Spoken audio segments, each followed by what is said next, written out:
সেলিমের বাড়ি কেন পাহারা দেওয়া হয়? কে পাহারা দিতেছে?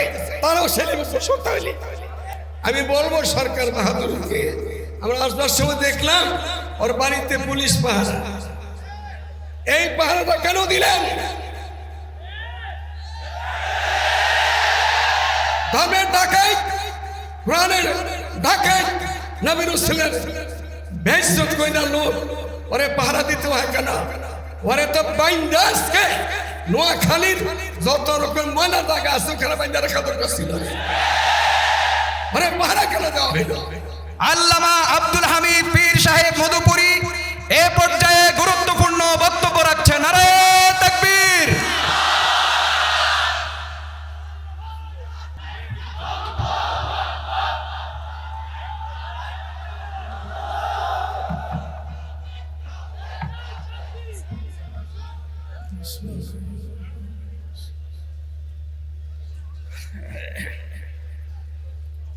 السلام عليكم ورحمة الله وبركاته. الحمد لله وحده والصلاة والسلام على من لا نبي بعده أما بعد. أعوذ بالله من الشيطان الرجيم. بسم الله الرحمن الرحيم. ألا إن حزب الله هم المفلحون. যে বিষয়ের পরে আজকে নোয়াখালী, বৃহত্তর নোয়াখালীর উলামায়ে কেরামের দেশ, মুফতি মুহাদ্দিসের দেশ, পীর দরবেশের দেশ, ভালো মানুষের দেশ, এই দেশের মধ্যে আজকে নোয়াখালীর জমিনে আমি 1964,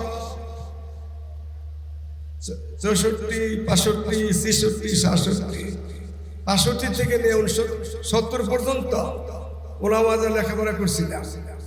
তখন আমি দেখছি মুসলমান মেয়েরা না, হিন্দু মেয়েরাও রাত্রে চলাচল করতো, সামনে একটা ছাতি মাথায় দিয়ে আসে।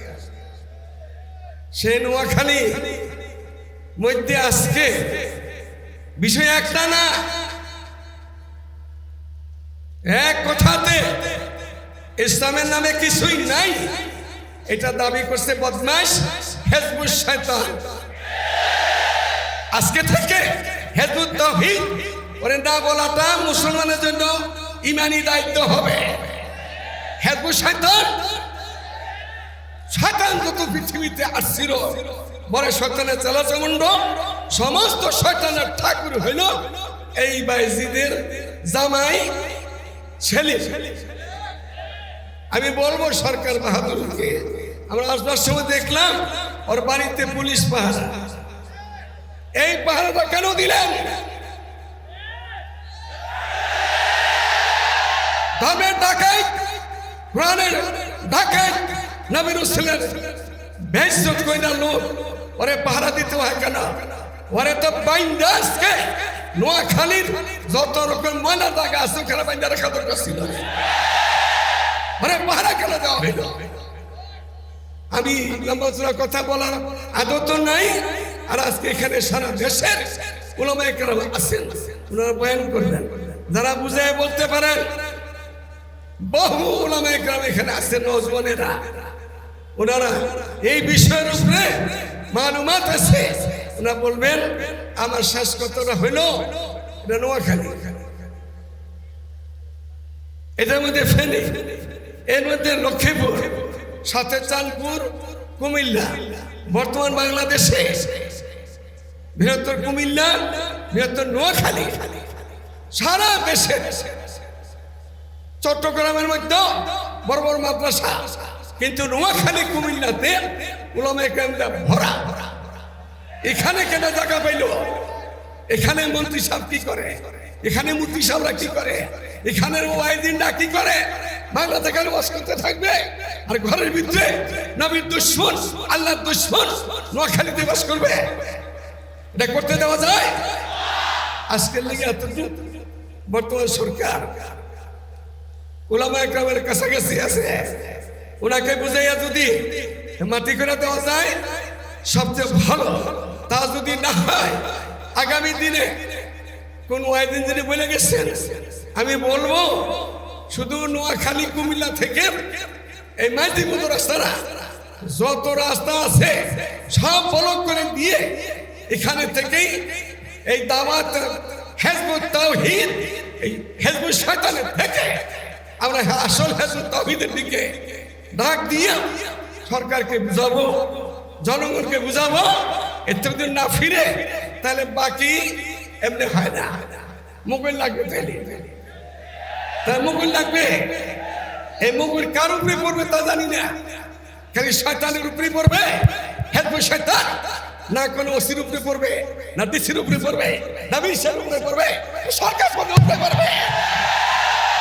সেদিন যারা আমাদেরকে বলতে না হয় আপনারা কি করলেন, আমি যখন আসতেছিলাম আজান হওয়ার আগ দিয়া মনে হয় আমাদের কোনো কর্মকর্তা বাংলাদেশের ওনার বক্তৃতা ছিল, আপনারা কোনো এমন কাজ করবেন না।